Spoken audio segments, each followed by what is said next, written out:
claiming stand-up doesn't matter? We're the last defense before tyranny.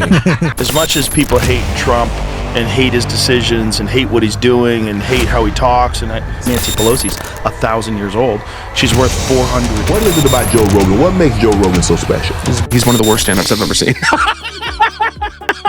Sorry to Joe. I'm sure the podcast is doing something for someone. The stand-up is horrible. I don't know if he was ever good, but he is present day one of the worst stand-ups. I mean, I have seen drunk open micers who have never touched a microphone do better than his last intentional special. I was gonna say, did Joe know you were doing this? Dude, his head of security was like, we didn't tell Joe. He doesn't kind of get, humor stuff like this sometimes. And I was like, oh, yeah. Yeah, he guy would with not. the biggest podcast in the world doesn't get humor. Rogan has become an increasingly easy target for comedians who think his standards change depending on who's involved.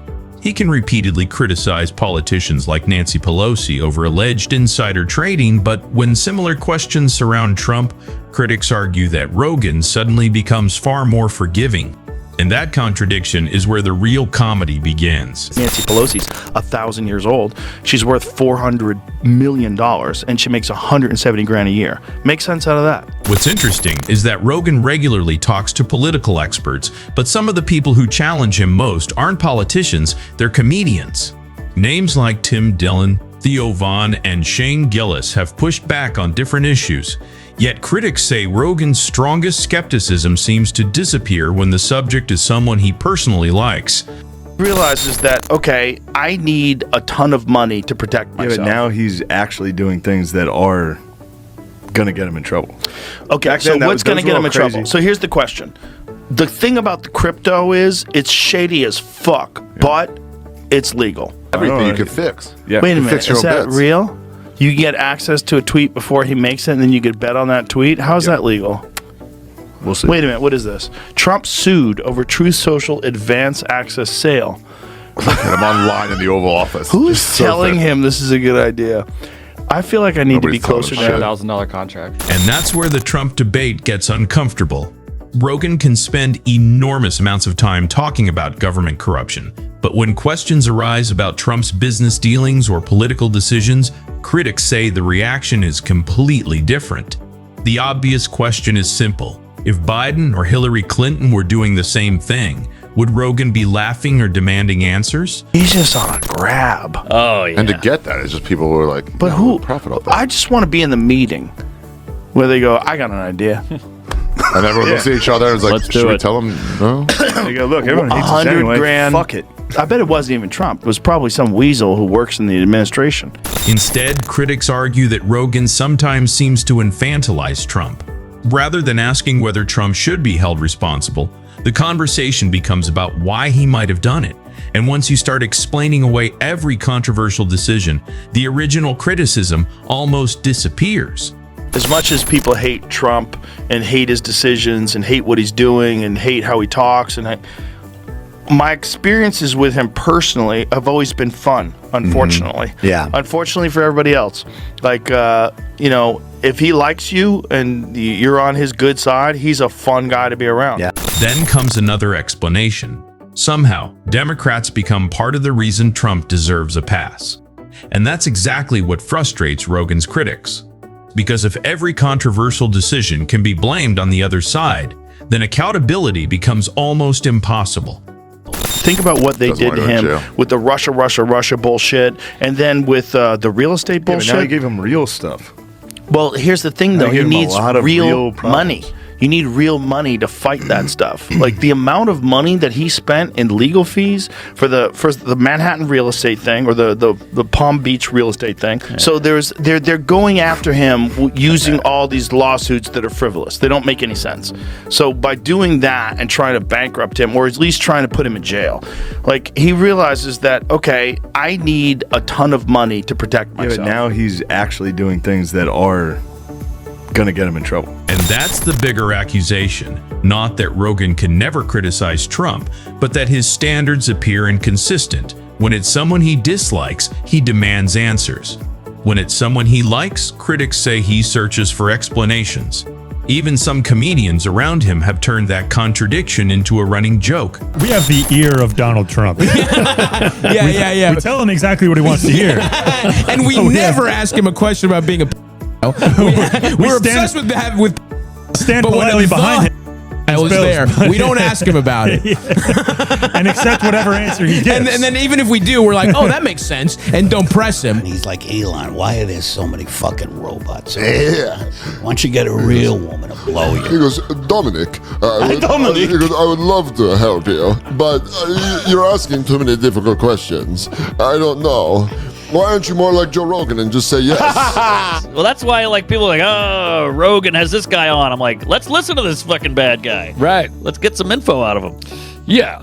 I wouldn't mind if you pushed back a little bit on some of these people instead of going, wow, that's crazy. That's crazy. Yeah, that's the big line. interesting. But the criticism doesn't stop with politics. Rogan has another obsession that comedians love to mock: the importance of comedy itself. He often talks about comedy as something much bigger than entertainment, and that raises an obvious question.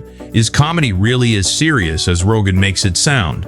You know, in the comedy world, we say we're the last line of defense because this is where the woke meets the wall. The woke meets the wall with stand-up comedy. Because sometimes Rogan's philosophical discussions about comedy become almost more entertaining than the comedy itself. Critics have joked about his obsession with the craft, while Rogan continues treating comedy like a cultural institution. And historically, comedy actually did have a powerful role, challenging authority. Claiming STEM doesn't matter. We're the last defense before tyranny. We are defenders of the Constitution. We're at the wall with fucking turrets keeping out the barbarians. That's why the obsession with being anti-woke creates such an interesting contradiction. Comedy is supposed to challenge authority, but critics argue that Rogan has simply changed what he considers authority. Instead of attacking powerful people he agrees with, his biggest target often becomes woke culture. I would say my problem with the stand-up of the last 15 years were how many people overinflated its importance. Oh, how do you mean? Like, people going like, no, the world needs stand-up comedians. comedians. Oh my God. That is, sure, that's an overinflation well past bursting point. That's what I mean. Where it's like, no, they don't. It's never been a need stand-up. And that same contradiction shows up outside politics. Critics point to Rogan's constant attacks on California's homelessness, while arguing that he rarely gives Austin the same level of attention. California becomes the example of everything that's wrong, but when Texas faces similar problems, the conversation can quickly move somewhere else. Yeah, we Texas get them all goes the time. wild with Amber Alert. Yeah. You know what I don't miss about It's a really California? depressing way to start The the day. forest fires. Oh, yeah. The sudden fires were crazy in California. You ain't never seen anything like it. They're here now. Yeah. Rogan has been away from California for years, yet homelessness there still seems to occupy a huge amount of his commentary. That's understandable. California's homeless crisis is a major issue. But critics ask why the same energy doesn't always appear when discussing homelessness closer to home.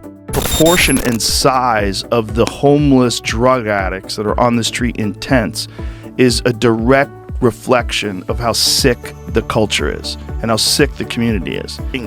Just blocks and blocks and blocks where there's nothing but homeless people.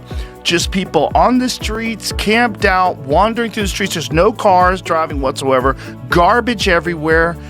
And the idea that that's never been cleaned up is fucking insane. Austin has its own homelessness problems, even if they're nowhere near the scale of Los Angeles. And that's what makes the comparison interesting. Critics aren't saying Austin and LA are identical. They're asking why Rogan seems so focused on one city's failures while appearing far less interested in examining problems in his own backyard. Or homeless people. This idea that there's no homeless people there They're there. is a lie. These folks that just act blasé about neighborhoods and crime and stuff, but then they always have a fucking gun on them. Oh, interesting. It's the Rogan effect. Ah, shut up, Austin's great. Well, you're in a fucking armored car with 7 Marines. I've had this exact dialogue with Rogan. He's like, what, this neighborhood? What, are you crazy? I'm like, you literally have a truck following you with armed guards. Yes. And for some reason, you hired 14 Navy SEALs Exactly. to work at the club. And you're acting like, what are you, nuts? It's fine. Yeah, you got SEAL Team 6 in the lobby. And you're a black belt that weighs 280 That's pounds true. despite being 4'4". Then there's Rogan the comedian. Here's another interesting contradiction. When comedians praise Joe Rogan, they often talk about how much he's done for other comedians, but rarely about how brilliant his own comedy is.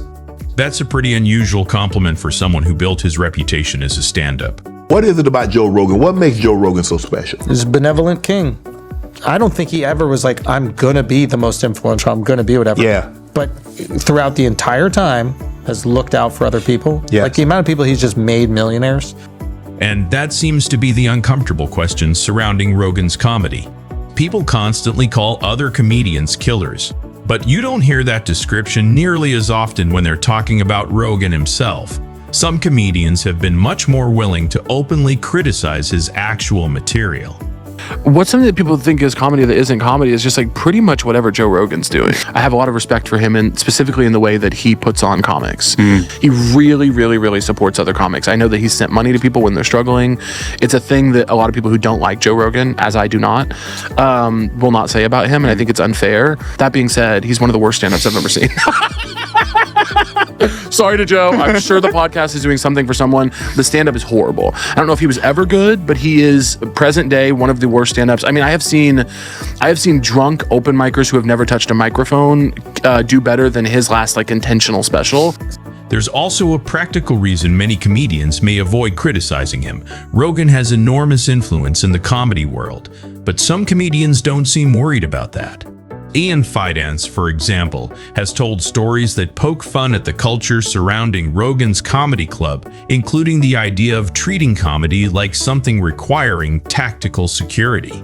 Head of security at the comedy mothership, and I wore foot to head tactical gear and night vision goggles, and I had a whip and a pole with an American flag and a spear, and I was defending the sanctity of Kill Tony. I'm going to be a security guard at Joe Rogan's comedy club. I am going to show up in head-to-toe tactical gear with an American flag, being like, I am ready to defend free speech. I was gonna say, did Joe know you were doing this? Dude, his head of security was like, we didn't tell Joe. He doesn't kind of get, like humor stuff like this sometimes. And I was like, oh, yeah. Yeah, he Guy would with not. the biggest podcast in the world doesn't get humor. You're right. And that's the irony critics love. The comedian with one of the biggest platforms in comedy has become a punchline among comedians themselves. Maybe that's the ultimate test of a comedian, whether they can take the joke when they're the target. What do you think? Is Rogan being unfairly criticized, or are these double standards becoming impossible to ignore?